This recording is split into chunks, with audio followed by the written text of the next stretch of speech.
Hello students, कैसे हो आप सब। आई होप आप सब ठीक होंगे। तो देखो, आज इस वीडियो में हम डिस्कस करने वाले हैं rotational spectra of diatomic molecule. और ये रोटेशनल स्पेक्ट्रोस्कोपी की पार्ट सेकंड है। पार्ट फर्स्ट में मैंने आपको बताया था कि spherical top molecule, asymmetric top molecule, symmetric top molecules क्या होते हैं, उनकी एग्जाम्पल्स मैंने बताई थी और ट्रिक्स भी मैंने बताई थी कि आप मॉलिक्यूल को देख के कैसे पहचान सकते हो कि किस में जाएगा, सिमेट्रिक में जाएगा, असिमेट्रिक में जाएगा, स्फेरिकल में जाएगा। तो सारा मैंने आपको बता दिया था। और मोमेंट ऑफ इनर्शिया की वैल्यू मैंने आपको बताई थी। उसके बाद मैंने इनर्शिया की वैल्यूज निकालना भी सिखाई थी। तो वीडियो पक्का देख लेना, वहाँ से 1-2 क्वेश्चन आपके पक्का आते हैं, ठीक है। और वो वीडियो काफ़ी ज़्यादा इंपॉर्टेंट है। और आज इस वीडियो में हम डिस्कस करने वाले हैं डायटोमिक मॉलिक्यूल के बारे में। और ये वीडियो भी काफ़ी ज़्यादा इंपॉर्टेंट है, यहाँ से भी आपका क्वेश्चन पक्का आता है। देखो, रोटेशनल स्पेक्ट्रोस्कोपी से क्वेश्चन बिल्कुल भी डिफिकल्ट नहीं आते, क्वेश्चन बिल्कुल आसान आते हैं। तो इसलिए आपको छोड़ के नहीं जाना है, ठीक है। और इस वीडियो में ज़रूर एंड तक बने रहना ताकि मैं आपको अच्छे से समझा सकूँ। समझ में आ गया। अभी वीडियो स्टार्ट करने से पहले जिन स्टूडेंट्स ने अभी तक इस चैनल को सब्सक्राइब नहीं किया है तो फटाफट से सब्सक्राइब करें और जो साथ में जो बेल आइकन बटन है उसको जरूर प्रेस करें। अगर आपको ये वीडियो अच्छी लगती है तो इस वीडियो को जरूर लाइक करें, अपने फ्रेंड्स के साथ जरूर शेयर करें ताकि उनकी भी हेल्प हो सके। अभी हम स्टार्ट करते हैं इस वीडियो को। तो देखो ये जो rotational spectra of diatomic molecule है, इसकी मैं ना आपको एनर्जी की जो टर्म है वो सीधी ही बताने वाली हूँ। मैं कोई आपको डेरिवेशन नहीं करवाऊंगी क्योंकि एग्जाम में कोई भी नहीं पूछता आपको कि डेरिवेशन करके बताओ या फिर ये फॉर्मूला आया कहाँ से, ठीक है। वैसा कुछ भी नहीं पूछेंगे आपको, सिर्फ आपको ये फॉर्मूला पता होना चाहिए जो मैं आपको लिखवाने वाली हूँ। समझ में आया। देखो, इसके जो एनर्जी की वैल्यू होती है EJ, वो क्या होगी, h²/8π² I J × J+1, ठीक है। ये होती है rotational spectra of diatomic molecule की एनर्जी, ठीक है। ये आपको सीधा याद रखनी है।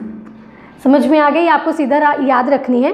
देखो, यहाँ पे जो I है वो मैं लिखवा देती हूँ, साथ साथ में लिखते जाइए, ठीक है। ये क्या है, मोमेंट ऑफ इनर्शिया,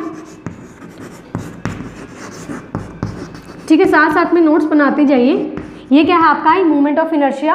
और यहाँ पे जो J है इसको है ना हम ये बोलते हैं कि ये रोटेशनल लेवल हो सकते हैं, रोटेशनल लेवल्स हैं। और इसको एनर्जी लेवल्स भी बोलते हैं, ठीक है। ये एनर्जी लेवल्स भी बोलते हैं इसको, या फिर आप रोटेशनल लेवल भी इसको बोल सकते हो, ठीक है। अब देखो, ये जो एनर्जी आप फाइंड करते हो, ठीक है, h²/8π² I J × J+1 की, ये आपकी वैल्यू आती है जूल में, ठीक है। ये आपकी वैल्यू आती है जूल में। लेकिन एग्जामिनर देखो यहाँ से भी आपको सीधा सीधा क्वेश्चन पूछ सकते हैं। ये सारी वैल्यूज आपको दे देंगे, उसके बाद आपको बोल देंगे कि यहाँ से आप सिंपल डायटोमिक मॉलिक्यूल्स की एनर्जी निकाल के बताओ, ठीक है। वो कई बार जूल में भी पूछ लेते हैं, वो कई बार आपको सेंटीमीटर इनवर्स में भी आपको पूछ लेते हैं, ठीक है। तो आप सेंटीमीटर इनवर्स में कैसे निकालोगे। तो देखो, ये जो यूनिट कन्वर्जन होती है बहुत ज़्यादा इंपॉर्टेंट होती है नेट के एग्जाम में, गेट के एग्जाम में और जैम के एग्जाम में, ठीक है। अगर आपको यूनिट कन्वर्जन नहीं आता तो आप समझिए कि आपका जो 50% जो आपका नेट का पेपर है या फिर गेट का पेपर है, 50, 60, 70% मैं बोल सकती हूँ कि आपका इसकी यूनिट कन्वर्जन के बिना नहीं हो सकता, ठीक है। यूनिट कन्वर्जन में एग्जामिनर आपको हमेशा फंसाता है। आपके क्वेश्चन बहुत आसान आते हैं, लेकिन जो यहाँ पे आपको फिजिकल पोर्शन में अगर आप देखोगे तो आपको यूनिट कन्वर्जन में हमेशा फंसाते हैं वो, ठीक है। तो आपको ये चीज़ें आनी चाहिए। अभी देखो, ये आपको जूल में दे रखी है, तो जूल को आप सेंटीमीटर इनवर्स में कैसे लेके जाओगे तो मैं आपको बताती हूँ। देखो, आपका जो एनर्जी है ना, ये जो एनर्जी है ये जूल में आएगी, ये आपकी जूल में आएगी। लेकिन इस जूल को आपको चेंज करना है सेंटीमीटर इनवर्स में। तो आप क्या करोगे, ये EJ वैल्यू है, ये जो EJ वैल्यू आएगी आपकी, सपोज इसको मैं मानती हूँ EJ', जो भी ये सेंटीमीटर इनवर्स में जो मैं चेंज करूँगी, देखो EJ की जो भी वैल्यू आएगी इसको कैलकुलेट करने के बाद वो किसकी आएगी, EJ की, ठीक है। और वो किस में आएगी, आपके जूल में, है ना। अब जूल को आपको क्या करना है, सेंटीमीटर इनवर्स में चेंज करना है। तो आप क्या करोगे, HC से डिवाइड कर दोगे। क्या करोगे, HC से डिवाइड करोगे। जब इसको HC से डिवाइड करोगे वो किस में चेंज हो जाएगा, आपका सेंटीमीटर इनवर्स में। किस में चेंज होगा, सेंटीमीटर इनवर्स में। समझ में आया। अभी देखो, मैं आपको करके बताती हूँ ये चीज़ें। यहाँ पे क्या होगा, अभी देखो, इसको जब डिवाइड करोगे आप HC से, है ना, h² जब आप यहाँ पे HC लगाओगे, मैं लगा के बताती हूँ। यहाँ से जब आप HC से डिवाइड करोगे तो H के साथ HC यहाँ पे कैंसिल हो जाएगा, तो ऊपर क्या बचेगा आपका, सिर्फ एक H, ठीक है। तो मैं सीधा लिख रही हूँ यहाँ पे रिजल्ट H/, ठीक है। नीचे क्या आएगा, H, ये तो H से H कैंसिल हो गया, तो नीचे आपका बचेगा 8π² I × C × J × J+1, ये आएगा आपका सेंटीमीटर इनवर्स में, ठीक है। और ये आता है आपकी वैल्यू। ये आपकी वैल्यू आती है। समझ में आ गया? ये आएगी आपकी सेंटीमीटर इनवर्स में और ये वैल्यू आएगी आपकी जूल में। देखो आपको ऐसा नहीं है कि ये भी फॉर्मूला याद रखना है और आपको ये भी फॉर्मूला याद रखना है, याद मत रखना, सिर्फ ये वाला याद रख लेना, सिंपल। सिर्फ आपको ये वाला याद रखना है, ये जूल में होता है, सेंटीमीटर में चेंज करना, सेंटीमीटर इनवर्स में अगर आपको चेंज करना है तो आप क्या करोगे, इस फॉर्मूले को HC से डिवाइड करोगे, एच के साथ कैंसिल हो जाएगा, उसके बाद आपके ये जो बनेगा ये सेंटीमीटर इनवर्स में आएगा। समझ में आ गया? उसके बाद देखो जो आपका ये HC से आपने डिवाइड किया है, H क्या है यहाँ पे, प्लैंक्स कांस्टेंट है, ये क्या आपकी वेलोसिटी ऑफ लाइट है, ठीक है। ये क्या आपका जो यहाँ पे EG है ये किस में आई है, आपकी जूल में आई है, तो यहाँ पे जूल लेंगे हम। सेंटीमीटर इनवर्स कैसे आया बस वो बता रही हूँ मैं, ठीक है।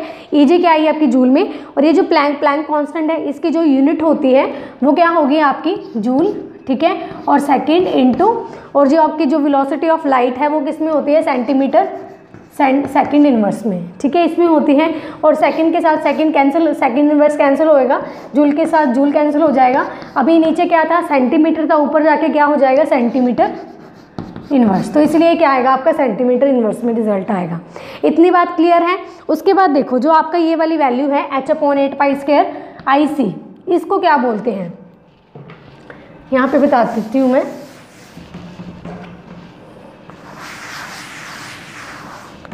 देखो जो ये है आपका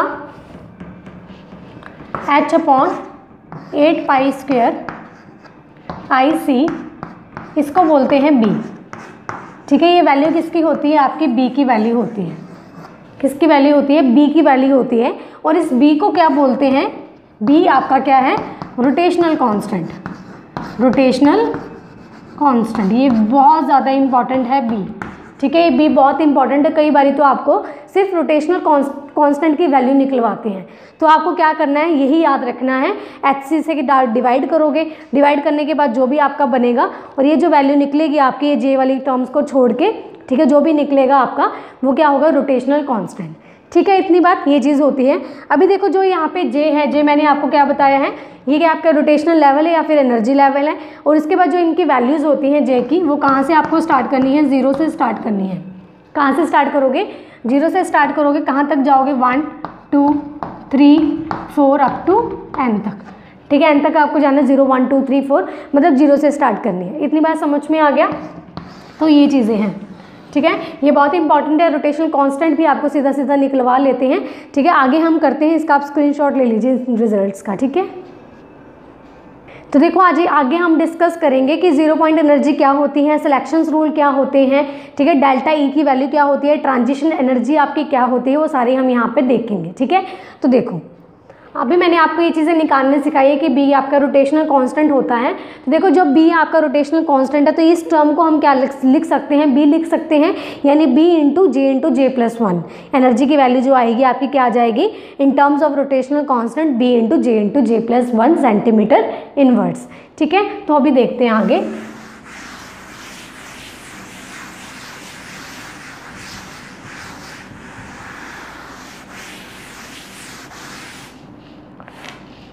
देखो जो ये आए हैं हमारे पास, ये जो रोटेशनल कांस्टेंट की वैल्यू है h/8π², यहाँ पे हम क्या लिखेंगे, सीधा B लिखेंगे यहाँ पे।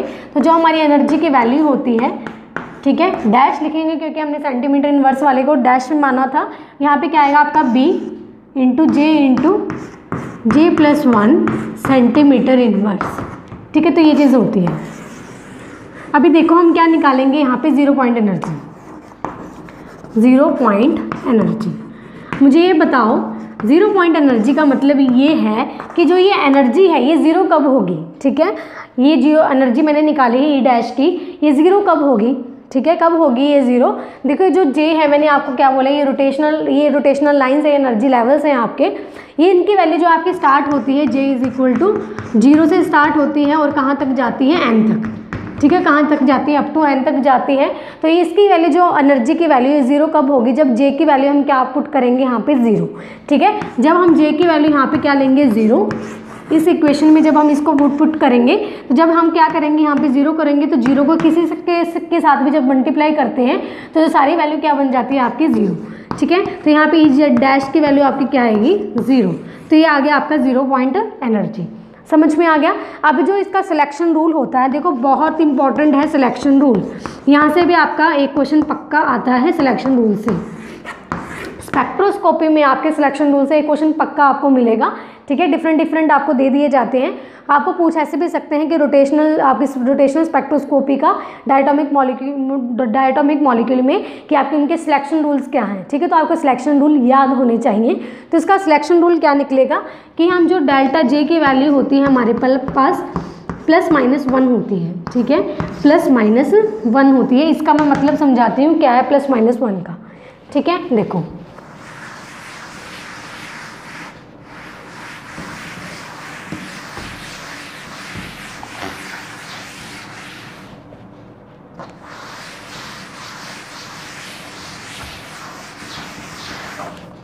देखो यहाँ पे +-1 का मतलब ये है कि यहाँ पे मेरे पास लेवल्स हैं, ये मेरे पास लेवल है सपोज, ठीक है। ये लेवल 1 है, ये 2 है, ये 3 है, ये 4 है, ये 5 है, ठीक है। अब क्या है यहाँ पे मेरे पास कोई भी मॉलिक्यूल्स हैं, इसको मैं क्या करूँगी, यहाँ पे मैं कोई भी एनर्जी दूंगी इसको, ठीक है। तो ये क्या करेगा ट्रांजिशन, अब 1 से लेके हमें ये नहीं करवाना रोटेशनल स्पेक्ट्रोस्कोपी में, ये नहीं करवाना कि यहाँ से अगर मैंने इसको एनर्जी दी तो ये सीधा थर्ड लेवल पे चला गया, या फिर ये यहाँ से फर्स्ट लेवल से सीधा 4th लेवल में चला गया, या फिर ये सीधा 6th 5th लेवल में चला गया, ठीक है। ऐसे नहीं है। अब इसका डेल्टा जे +-1 का मतलब क्या है कि यहाँ पे जो ट्रांजिशंस है किस हिसाब से होती हैं, ठीक है। तो ये चीज़ होती है यहाँ पे कि यहाँ पे जो ट्रांजिशंस होंगी वो किस हिसाब से होते हैं, तो वो मैं आपको बताती हूँ, ठीक है। मतलब यहाँ से ये कि ये नहीं है कि सीधा वो 1 से 3 में जाएगा या 1 से 4 में जाएगा या 1 से 5 में जाएगा।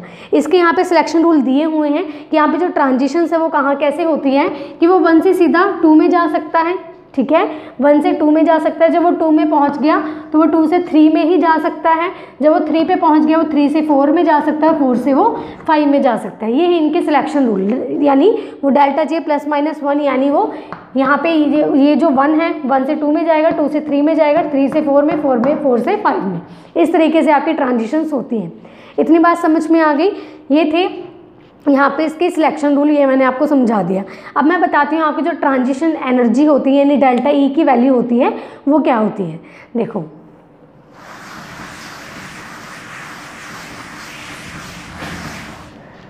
देखो ये चीज़ है, ये मैंने अभी आपको क्या बताया, ये जो लेवल्स होते हैं हमारे, ये होते हैं 1, ये होते हैं 2, ये चीज़ होती है ना। ये 1 है और ये 2 है। जब 1 में जब हम क्या करते हैं, जब हम ग्राउंड लेवल पे हैं, हमें एक्साइटेड लेवल पे जब जाना होता है, हम क्या करते हैं, ऊपर वाला लेवल क्या होता है उससे एक ज़्यादा का होता है। दैट मीन्स अगर ये 1 का है तो इसमें 1 में हम 1 एक और ऐड कर देंगे, वो क्या बन जाएगा आपका सेकेंड लेवल। ये चीज़ होती है। अगर इसकी फॉर्म में देखें जे की फॉर्म में, तो ये जो लेवल है हमारे पास वो क्या है जे का लेवल, और ये लेवल क्या होगा अगर जे में हम एक ऐड कर दें जे +1 का लेवल। ये चीज़ होती है, समझ में आ रही है। यहाँ पे देखो ये क्या है आपका जे का लेवल है, जब उसके ऊपर जो लेवल होगा वो क्या होगा, इससे एक ज़्यादा का होगा यानी जे +1 का हो गया, ठीक है। अब इसमें जो आपकी ट्रांजिशन एनर्जी जो होती है कि यहाँ से यहाँ तक जाने की जो ट्रांजिशन एनर्जी वो होगी आपकी डेल्टा ई, ठीक है, वो क्या होगी आपकी डेल्टा ई। इतनी बात समझ में आ गई। अब ये डेल्टा ई की वैल्यू कैसे निकलेगी ये हमें ये निकालना है। अब हमें ये पता है कि जो ई जे की वैल्यू है बी जे +1 ये चीज़ है, समझ में आ गया। तो हमें अब इसकी निकालनी है डेल्टा ई की। हमारे पास ई की तो है लेकिन डेल्टा ई की वैल्यू नहीं है, तो वो हम कैसे निकालेंगे। तो देखो बहुत आसान है, क्या करेंगे, देखो ये जो लेवल की एनर्जी होती है एक्साइटेड लेवल की यानी ऊपर वाले लेवल की, इसकी एनर्जी माइनस करेंगे इसमें, ठीक है। यानी एनर्जी जो होगी आपकी जे +1 लेवल की वो माइनस करेंगे ई जे लेवल की एनर्जी के साथ। समझ में आ रही है कैसे बोल रही हूँ। इसकी जो एनर्जी होगी माइनस कर देंगे इसकी एनर्जी से, यानी ई जे +1 माइनस ई जे। आपको क्या करना है, जो यहाँ पे जे है, यहाँ पे जो जे है आप क्या करोगे, इस जे में जे +1 पुट करोगे। ये जो जे है इसमें क्या करोगे, जे +1 पुट करोगे। जब इस जे में जे +1 पुट करोगे तो +1 आपका क्या हो जाएगा +2, ठीक है। तो आप क्या करोगे, इसके लिए जो इसकी जो एनर्जी आएगी वो क्या निकल के आएगी। देखो मैंने क्या बोला, जे में आपको क्या पुट करना है जे +1, तो आप सीधा कैसे लिखोगे बी जे +1, ठीक है। और इसमें क्या पुट करोगे देखो यहाँ पे क्या पुट करोगे, j+1 तो कितना हो गया, +1 + 1 +2, तो j+2, ये चीज़ हो गई ख़त्म। ठीक है, उसके बाद EJ की जो एनर्जी है वो यही है, आपको ये चीज़ लिखनी है सीधा, क्या है आपकी B J × J+1, ये चीज़ है। अब इसमें कॉमन क्या आ रहा है, ठीक है, इसका एक बार उतार लीजिए, ये हो गया। तो देखो जो इसमें जो कॉमन आएगा वो चीज़ें हम यहाँ पे लिख लेंगे।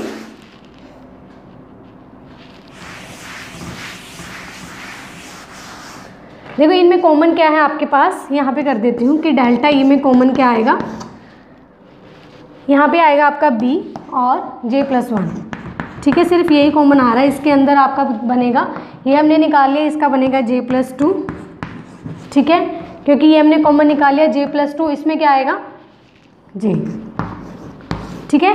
अब यहाँ पे प्लस का J, ये माइनस का J, तो ये कैंसिल हो जाएगा, तो इसकी एनर्जी आएगी 2B J+1, ठीक है। तो ये डेल्टा ई की वैल्यू आपकी आती है। समझ में आ रही है कैसे बोल रही हूँ, किस में आएगा आपका सेंटीमीटर इनवर्स में, ठीक है, सेंटीमीटर इनवर्स में चल रहा है ये सारा, यानी जो ट्रांजिशन एनर्जी होती है डेल्टा ई की वैल्यू वो आपकी क्या आएगी 2B J+1, ठीक है। सिंपल याद कैसे रखना है, बस इसको क्या करोगे, यहाँ से ये जो आपकी EJ की वैल्यू है यहाँ से ये J उड़ा देना, इसके आगे 2 लगा देना, 2B इसको उड़ा दोगे और साथ में J+1, यहाँ पे 2B लगा दोगे, इस J को उड़ा दोगे J+1, बस याद करने की ज़रूरत नहीं है, निकालने की ज़रूरत नहीं है, मतलब है ना, तो ये आप सीधा याद कर सकते हो, तो सीधा याद कर लेना। बाकी अगर आपको निकाल के करोगे तो निकाल के कर लेना, इसमें गलती होने के चांसेस नहीं होते हैं, ठीक है। इसका स्क्रीनशॉट ले लीजिए, आगे मैं करवाती हूँ आपको। तो देखो ये हमारी एनर्जी निकल के आई थी डायटोमिक मॉलिक्यूल के लिए, है ना, सेंटीमीटर इनवर्स में ये चीज़ आई थी हमारी। अब हमें क्या करना है, देखो अब मैं क्या करूँ, यहाँ पे इसको हम लिखते हैं यहाँ पे J, ठीक है, और इसको हम यहाँ पे लिखते हैं E। देखो मैंने आपको क्या बोला है कि जो J की वैल्यू होती है आपको स्टार्ट कहाँ से करनी है, 0 से स्टार्ट करनी है और 1 2 3 अप टू n तक आपको जाना है, ठीक है, ये चीज़ है।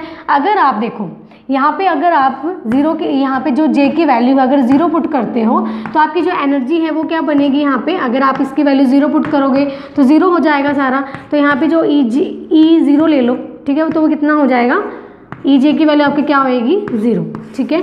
तो आप क्या लोगे, तो जो आपकी ये आई है स्पेक्ट्रा, ठीक है, वो क्या आएगा आपका, यहाँ पे J की वैल्यू लेनी है, तो J मैंने क्या लिया है यहाँ पे 0, J = 0, ठीक है, और जो एनर्जी है आपकी वो कितनी आई है यहाँ पे 0, समझ में आ रही है, वो 0 आ रही है। उसके बाद ठीक है 0 ली है, उसके बाद क्या करा मैंने, J की वैल्यू मैंने ले ली यहाँ पे 1।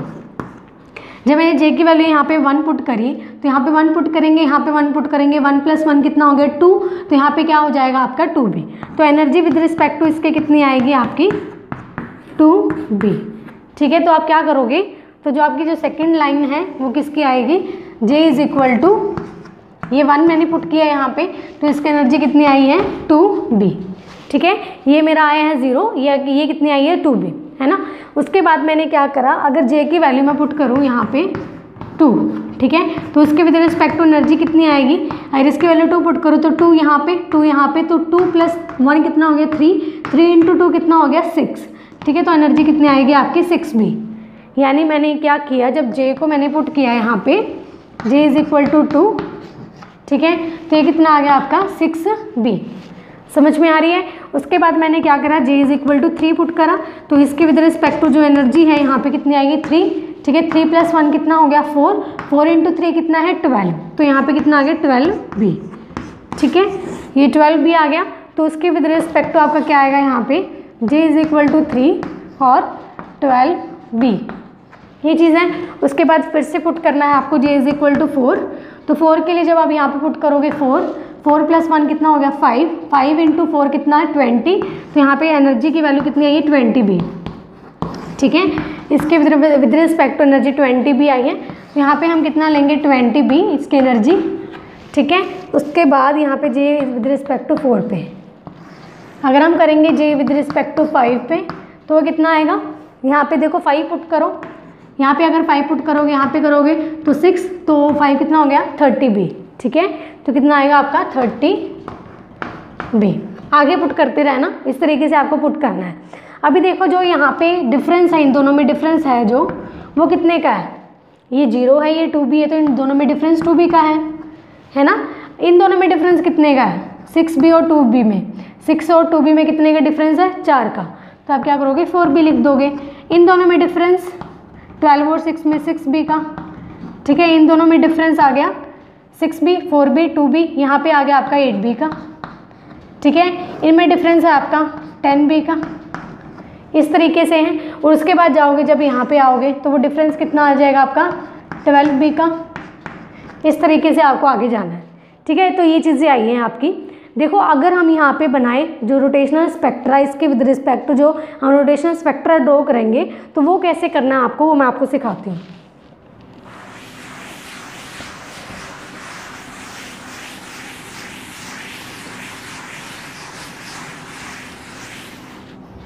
देखो जो रोटेशनल स्पेक्ट्रा आता है वो कैसे आपको ड्रॉ करना है।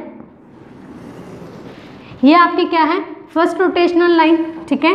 तो ये जो आपकी है ये फर्स्ट रोटेशनल लाइन है j=0 वाली। उसके बाद ये है आपकी सेकंड रोटेशनल लाइन, ये आपकी थर्ड रोटेशनल लाइन, ठीक है। ये फोर्थ रोटेशनल लाइन। देखो यहाँ पे लिखो, ये क्या है आपका 2b का, ये जो है आपकी 2b की लाइन है। देखो ये जो डिफरेंस है ना यहाँ पे, ये जो डिफरेंस है वो यहाँ पे आपको लिखना है 2b, ठीक है। उसके बाद ये डिफरेंस कितना है आपका 4b का, तो ये आपकी सेकेंड रोटेशनल लाइन, समझ में आ रही है। ये कितने का 6b का, ये थर्ड रोटेशनल लाइन। उसके बाद है आपका 8b का, ये आपकी फोर्थ रोटेशनल लाइन।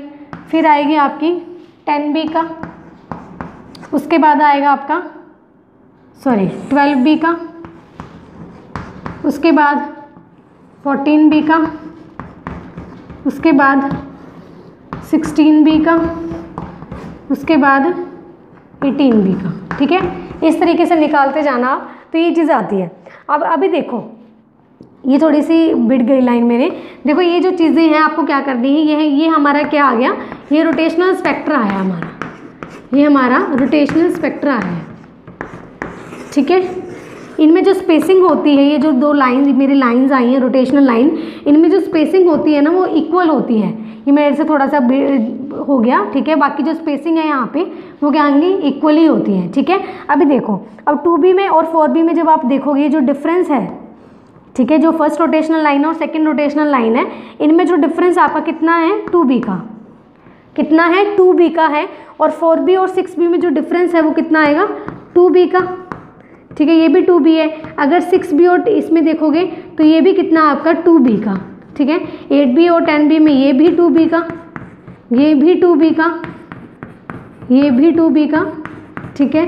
और ये भी 2b का, यानी सारा जो यहाँ पे सेपरेशन है रोटेशनल लाइन में, चाहे आप फर्स्ट सेकंड में देखो तो भी 2b का है, तो सेकंड और थर्ड में देखो 2b का है, थर्ड और फोर्थ में देखो 2b का है। यानी जो यहाँ पे सेपरेशन है रोटेशनल लाइंस में, फर्स्ट सेकंड में, सेकंड थर्ड में, थर्ड फोर्थ में, वो क्या है आपका सेपरेशन सेम है। क्या है आपका जो सेपरेशन है वो क्या है आपका सेम। और ये जो केस है कि यहाँ पे जो सेपरेशन होगी दो रोटेशनल लाइन में, वो सेम किसके केस में होती है, रिजिड रोटर के केस में, रिजिड रोटर के केस में, ठीक है। ये सिर्फ रिजिड रोटर का केस है जिसमें आपकी जो रोटेशनल लाइन है वो इक्वल सेपरेशन से है, यानी ये भी 2b से, ये भी 2b, ये भी 2b, ये भी 2b, ये भी 2b, ये किस में होता है आपका रिजिड रोटर में, ठीक है। नॉन रिजिड रोटर हम आगे करेंगे, मैं आपको करवाऊंगी, लेकिन इस वीडियो में तो नहीं करवाऊंगी, जो भी नेक्स्ट वीडियो आएगी उसमें करवाऊंगी। तो ये उसमें देखेंगे डिफरेंस आपका अलग होता है या कैसा होता है, उसमें बताऊंगी मैं आपको। लेकिन यहाँ पे जो सेपरेशन होती है रोटेशनल लाइन में वो सेम किसके केस में होती है, रिजिड रोटर के केस में। यानी ये किसका केस है आपका, ये जो केस है आपका रिजिड रोटर का केस है। इतनी बात समझ में आ गई, इसका स्क्रीनशॉट ले लीजिए, इसको उतार लीजिए एक बार, साथ साथ आगे करवाती हूँ। तो देखो आगे ये है कि बहुत इंपॉर्टेंट है, यहाँ से भी क्वेश्चन आ सकता है, कभी ना कभी आएगा ज़रूर। तो आपको ये पूछ सकते हैं कि आपकी पोजीशन बतानी है रोटेशनल mth रोटेशनल लाइन की, तो वो कैसे आप निकालोगे, ठीक है। बहुत इजी है निकालना, बहुत ज़्यादा इजी है। हम इसी से सीखेंगे कि हम कैसे निकालेंगे, ठीक है। ये जो स्पेक्ट्रा मैंने बताया आपको, तो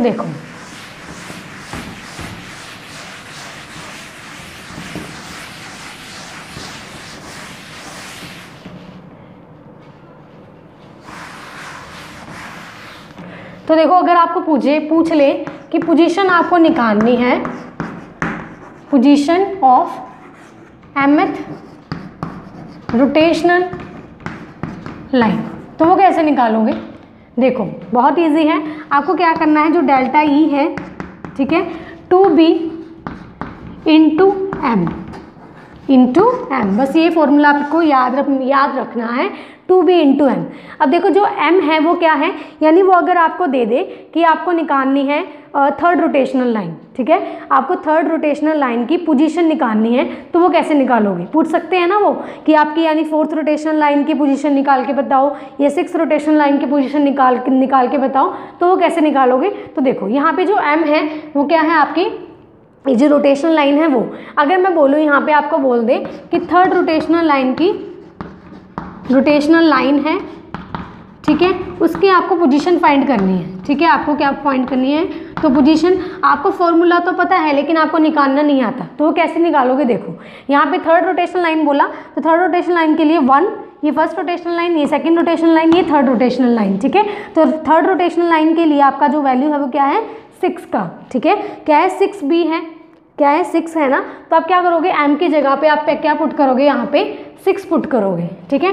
तो डेल्टा E 2b इंटू 6, ठीक है, तो इसका क्या आएगा 12b, और b की वैल्यू आपको दे रखी होगी, जो भी आप अगर आपको न्यूमेरिकल करवा रहे हैं वो, तो b की आपको वैल्यू लिख के देंगे, वो है ना न्यूमेरिकल में होगी, तो वो b की वैल्यू पुट कर देना, उसके बाद आपका आंसर आ जाएगा, ठीक है, इस तरीके से निकालनी है। अब थर्ड मैंने यहाँ पे करा, तो वो फोर्थ रोटेशनल लाइन की पोजीशन भी पूछ सकते हैं, तो फोर्थ के लिए 1 2 3 4, ठीक है, फोर्थ के लिए कितनी वैल्यू आपकी 8, तो m की जगह पे आप 8 पुट करोगे, 2 इंटू 8 कितना होता है 16b, और b की वैल्यू आपको दे रखी होगी, पुट करने के बाद आपका डेल्टा E यानी पोजीशन आ जाएगी उस लाइन की। इतनी बात क्लियर है। उसके बाद हम करते हैं कि आपको निकालनी है ट्रांजिशन, यानी आपको mth लाइन की ट्रांजिशन बतानी है।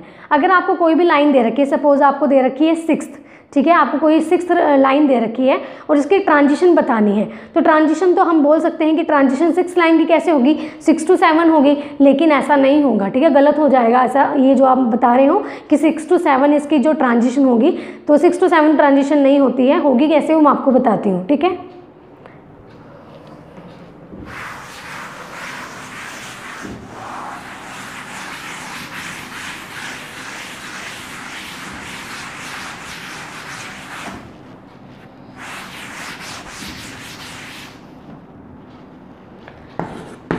अगर आपको बोल दे ट्रांजिशन करनी है फॉर 6th लाइन के लिए आपको ट्रांजिशन करनी है, और आपको ऑप्शंस दे रखे हैं 6 to 7 और दे रखे हैं 6 to 8, ठीक है, 5 to 6 और दे रखा है 6 to 9, सपोज ये 4 ऑप्शन दे रखे हैं। आप क्या बोलोगे, ट्रांजिशन पूछा है, किसका पूछा है 6th लाइन का, तो बहुत इजी क्वेश्चन पूछ लिया, 6 to 7 होगा, और आप ये टिक करके आ जाओगे और क्या हो जाएगा आपका नेगेटिव, ठीक है। तो ऐसे नहीं करना है, करना कैसे है, देखो आपको पूछा हो ट्रांजिशन पूछा हो 6th लाइन के लिए, तो उसका फॉर्मूला होता है, फॉर्मूला क्या होगा, देखो आपको क्या करना है, m-1 से कहाँ जाना है, m तक, m-1 से क्या कहाँ जाना है आपका m, ये क्या है आपको m क्या है, आपको कोई भी जो लाइन दे रखी है उसकी वैल्यू, ठीक है, यानी m की जगह पे आप क्या पुट करोगे, ये 6 पुट करोगे, समझ में आ रहा है, जो भी आपकी वैल्यू दे रखी होगी जिस भी लाइन की, वो m की वैल्यू यहाँ पे होती है, तो यहाँ पे क्या आएगा आपका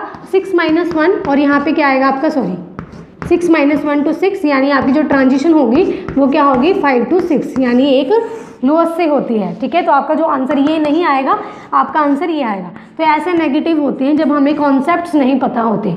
समझ में आ रही है कैसे किया मैंने, बस ये जो आपका पोजीशन है, position of mth rotational line और ट्रांजिशन ऑफ जो भी कोई mth लाइन की ट्रांजिशन पूछ रहे तो ये वाला, और स्पेक्ट्रा वाला बहुत ज़्यादा इंपॉर्टेंट है और बहुत इजी है। अगर आपको ये कॉन्सेप्ट्स आते हैं तो ये जो क्वेश्चन है वो आसानी से आप कर सकते हो, बहुत आसान है, लेकिन कॉन्सेप्ट्स आपको आने चाहिए। आपको ये जो वैल्यूज़ हैं, ये जो फॉर्मूलेज हैं, ये आपको याद होने चाहिए जो भी मैंने आपको बताया है।